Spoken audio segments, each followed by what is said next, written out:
Good evening. We have this beautiful ICP unit. 11 tonner? I think that's what that said. They're saying it's not doing anything. The thermostat says it's calling, but they got no life. So I got here and sure enough, nothing's running. It's not gonna be great because of the sunshine. I'm having drama with my other meter too, so we're on a backup meter. The nice part about this meter is you can do it like this. All right, let's see. Let's start with power in. All right, let's see here. DD, 1 to 2, nothing. 2 to 3, nothing. 1 to 3, nothing. So we don't have line power coming in. What do you want to bet we got a breaker tripped? I'm going to turn this off. Right? I'm going to disconnect this so that if it tripped its breaker because we got something grounded out, we don't immediately trip again, and then I can come up here and do some more tests. So let's go downstairs, find the breaker that's not on. It says it's these two. Looking at them, this one looks tripped.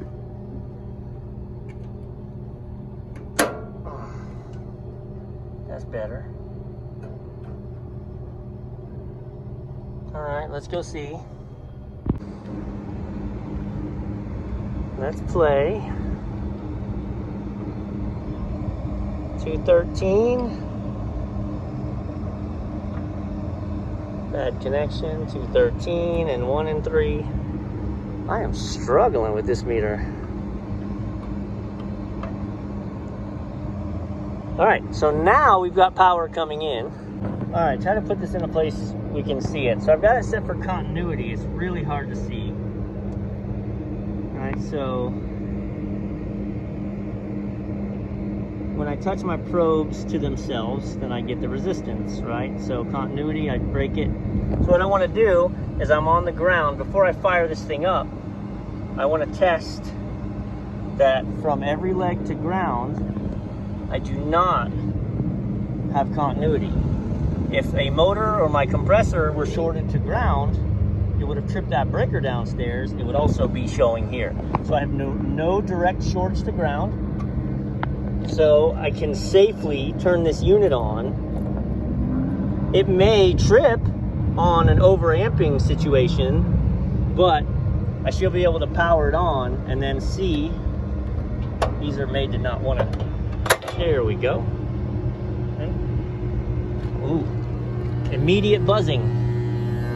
Not good.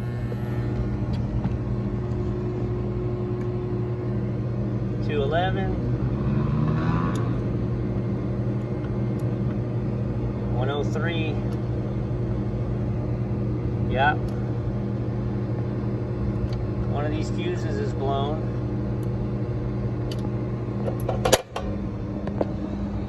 That was not good.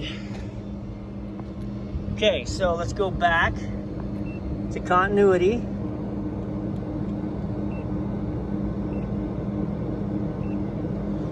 Okay.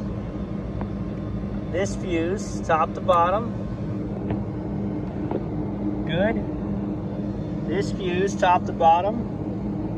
Good. This fuse, top to bottom. Blown.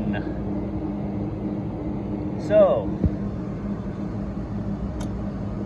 that fuse is blown, so we need to get it replaced for sure, but we also need to trace and see why did leg 3 blow. I don't want to put a new fuse in it, because the game is, did it blow because of a piece of equipment that blew it, or did it blow and now my equipment is buzzing and humming because it's supposed to start and it won't. Good times. So a secondary thing to realize is, again, testing the ground. Well, these contactors are all open. So I'm testing to ground outside at the main wire. I'm testing this. I'm not actually testing this until it closes. So before I replace this fuse and blow it again, no, no, no. That was just it powering down on me. I have no direct shorts to ground, so I have no reason to think I can't put a fuse in here and let it ride. All right, let's put a fuse in.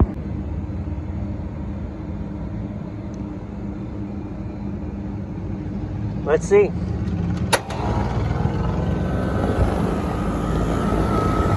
Oh, it started up immediately, which is a little peculiar.